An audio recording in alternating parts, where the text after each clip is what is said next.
guys, how's it going? So the play set is done and the basketball hoops are down. We are loving how this area is coming together and the kids are loving it. Yeah. We spend so much time out here. They're out here throughout the day, just back and forth from the house to this area, and every evening we're out here. In fact, there's our chairs.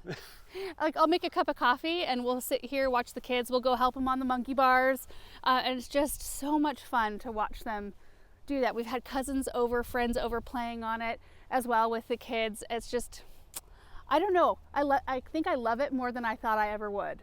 Well, now that we have the space to put it, I think that was what we were kind of missing, is that, we didn't It's a big area. It's a big area, and yeah, it totally worked out having the space to kind of dedicate for kids. And I'm excited about this for the kids because they're liking it, but I'm also really excited to get trees planted around here. Yeah, so we thought we would walk you through. In fact, this area is roughly 30 by 40. It was whatever the recommended size was of the playground company. Yeah. Based on the size of set that you get, they recommend what size to excavate, and they did all of it. They came and they dug it out. They put down landscape fabric. In fact, we went with rubber mulch. We went through all the different scenarios of ground cover down here, and we went with rubber mulch for a couple of reasons. First off, we looked into artificial turf. What was it, like so $27,000 bid, right? Yeah, for this area here. Like, insane. I mean, it does have like a huge pad underneath it, and it is a large area, but I had no idea that there was that kind of money in artificial turf. And then we thought, well, we could do mulch or wood chips, but Samantha is the queen of getting slivers in her feet. Right. And she doesn't like you to mess with her feet. So I just thought that will be a nightmare. And you don't want to do gravel. Can't do sand because we've got cats everywhere. And the play set, or the playground area at our church, actually put in this exact same rubber mulch, and the kids love it. It's soft. It's really cushy. Yeah. And there's probably like 8 inches. Yeah, it's a foot in some places. Mm-hmm. It's super, super comfortable for them. I mean, they climb to the top and jump down, totally fine. And they roll around bare feet, totally fine. So I'm really happy with that decision. I like the color. Yeah, what was it'll the be color? Interesting. It's like mocha, I think is what they call it. It's just like a brown, I'm interested to see what it'll be like in the summer with the heat. Yeah. I don't know if it'll soak up too much sun to where, in the hottest part of the day, I don't even know, without shade or tree cover, I don't even know if you really can use this set. There might be 1 month where afternoons and evenings are out, and it's just a morning time activity. But I think there'll always be a window in the day where we can use it. Yeah. But that kind of brings us back to trees in this area. It is our thought to put like a trio, well, more than 3, but like a trio of very tall, like shade masters or something like that, honey locusts that get 50 feet tall, that will shade the west side of this play set. And then we left enough space between the set and the basketball court, which will eventually have a 12-foot black chain link fence, so that balls aren't flying all over the place, which we're going to grow vines on that, but we want to plant something tall and columnar-ish in this area so that it shades the south side of the set. And then of course all along the fence line, Bethany's actually going to take all of these roses to her house, and we're going to take out all of this stuff, like the concrete. There's part of the old basketball hoop, all of this, and we're going to put in a nice big row of trees and evergreens in this space as well. So it'll be pretty cozy. Yeah, eventually. I mean, it might take us a couple years to get out all the trees in. And I also, when Chad gets out here, I'm going to ask him to take up this concrete for one that you're standing on. Yeah. I wonder how thick this concrete is. I wonder if it's as thick as that. Yeah. Or as thick as the concrete that just came out of the hole. Yeah, check this out. This was just crazy.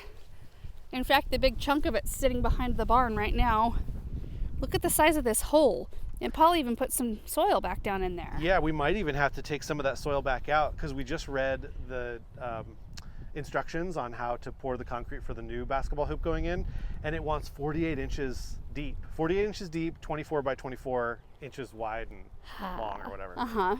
That's a lot of concrete. But I suppose if you're putting in a hoop that you don't want to like wobble or break, you need a decent amount of concrete. But it's got rebar that goes all the way down. That is giant. Paul worked for like a day and a half. It was a beast. He also pulled out there where, where the light posts were. They weren't quite as deep as this or as wide, but they were sizable Yeah. chunks of concrete. But he dug around and got all of those taken out all the way around. He had to even go get a jackhammer for the bobcat. Yeah. Because it was such a beast. Anyway, we're just so excited about how this area is coming along, and I'm excited for the future of it too. Once you get something like this in here, I mean, this isn't going anywhere. So it'll be fun now that we've got something solid to start forming up a landscape around it and trying to decide what we want to do back in this area right here. I suggested a dahlia field. Aaron's not down with that idea, so I don't know. We've thrown around a few different ideas, but we'll just see what happens over there. I just know we don't want it to be all grass. Right. We want it to have a little bit more purpose than that. So we'll keep a little grass right up here around the play set so we can throw a blanket out for picnic, that sort of thing. But it's going to be largely something different than that. Anyway, just wanted to bring you up to speed on this area. And now we're going to head out to the Dirtlands and place more of the big Jaker trees that came in that load. Probably the honey locust, possibly some evergreens. I don't know. We're going to place some trees and get those in the ground today. So here we go. Do you want to see how this thing works, like from the joystick?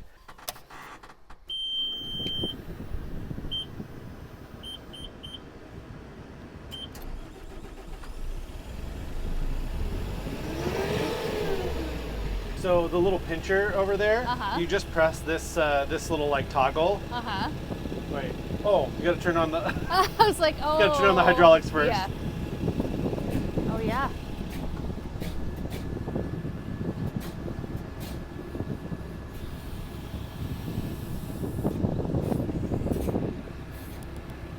So for people wanting to know, It's it's like just a tiny like little button in there. Yeah, a tiny little button, and it just pinches, but only the one side will pinch. Right.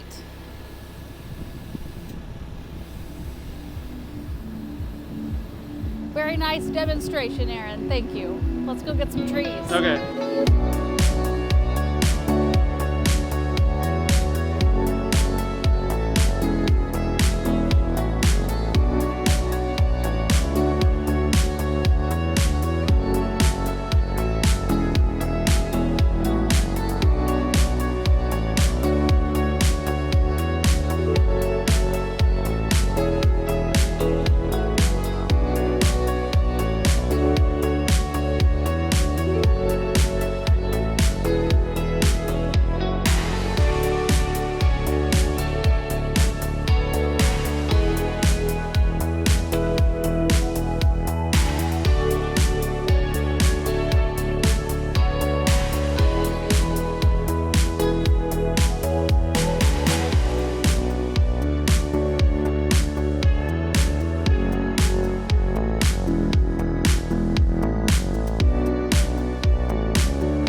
Guys, we've got 3 holes prepared and we're going to hand dig the last one. So 4 trees in the ground, hopefully by the end of today. I just wanted to show you what varieties we're putting in and where. And Aaron, that's the first time I've actually seen the auger in action. It's pretty awesome. It's so quick. It is. It's so fast. Yeah. So the first one we're going to put in is a Vanessa Parotia tree. See right here what it sort of looks like. It grows 28 feet tall by 14 feet wide. It's got a little bit of a vase shape, which you can kind of see right here. And the fall color, there's a picture here, is amazing. Look at that. Yellow centers, red around the outside right there. It's just a stunning tree. My parents have one of these in their garden that I've always loved. And we did plant one over on the other side. Hardy to zone 5, it is going in right here. We've got a Colorado blue spruce right next to it. There's the hole right there. And then there's 2 more for this side. We've got another Austrian pine right here, which you can see the hole just beyond it. And these get pretty good size. And we've got, let's see, I think we planted 1 more down the way. You can see how things are kind of shaping up. The layers right here, we're kind of keeping a little bit away from where the road's gonna go. In fact, I drove my Gator on the little mulch pathway, and then you can see I can see the tire tracks in the grass where the eventual lane is going to go. So we're going to wait and we'll hand dig the hole for the Kwanzaa cherry here in a minute, because I kind of want that one to be a little closer to the lane. This whole back area is going to be thickly planted. We're going to focus mainly on evergreens as a border, and then we'll put some of the pretty showy stuff toward the edge. But anyway, there's the hole for the pine. It's huge, and this tree is so gorgeous. Now we have a Kwanzan cherry that's pretty good size near our orchard, but I really want to make sure to have plenty of this sort of interest out here as well. So it grows 30 by 20, these big double fluffy blooms in the spring. You can kind of see the silhouette here, what we can expect it to look like, hardy to zone 5. It's a seedless tree, so it just does these beautiful flowers. And then it's got kind of bronze green foliage. You can see that hopefully right in there. And the fall color is like a bronze orange to kind of an orangey red. I think that will be beautiful. And we're going to hand dig the hole for this one because I want the pine to be planted first so I can kind of eyeball it and make sure I like the distance. Anyway, that one will be last. And then the other blue spruce we set over on the other side. So we're going to take care of the trees here.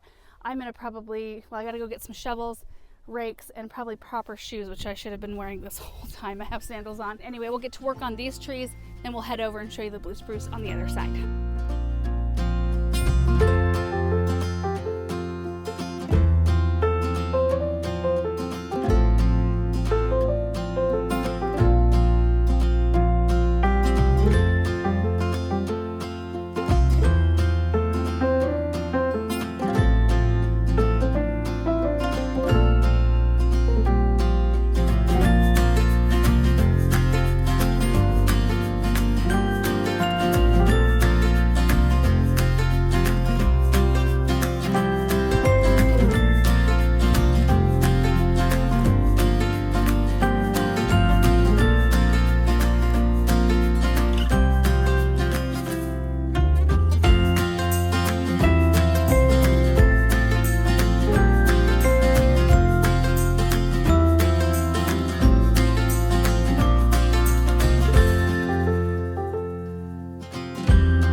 Alright guys, we got them all in the ground. They look so great.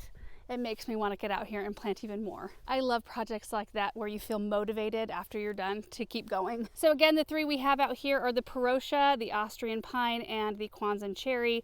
We planted the greenspire linden the other day. That one gets quite large, like 50 feet tall by 30 feet wide. And this one's 28 by 14, so I think it's going to be perfect. I don't even know that they probably won't touch in the end, which is great. I thought we could maybe come in and bounce like a ornamental plum, a real small specimen, a little bit forward to where it can kind of be the next layer down. So we've got the greenspire, which will be so tall. This one will be 28, so lower.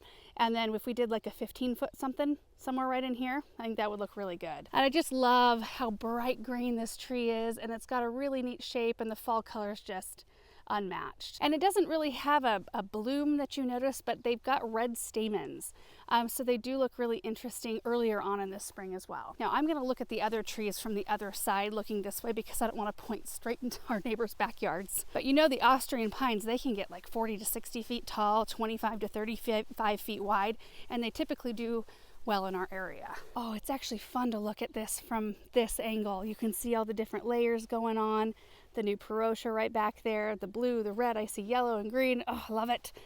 So Austrian right here, which is a perfect start to our evergreen backdrop back in this corner, and then the Kwanzan cherry, which again grows 30 feet tall, 20 feet wide, and I think based on where the tire tracks are from this lane, if it gets 20 feet wide, I think we'll still even have a couple of feet until the lane, which is what I wanted for this tree. I don't want to plant trees like that super close to the lane where we have to trim on them. In fact, we would like to place everything out here to where things kind of have room to grow and they can kind of take on their own natural form without needing to prune on things too much. Okay, now we'll go take a look at the blue spruce. I think Aaron and Paul are over there watering that one in right now. Look at this menagerie. This is what the back of the gator looks like. The kids were putting weeds and grass back here. It's a bunch of garbage.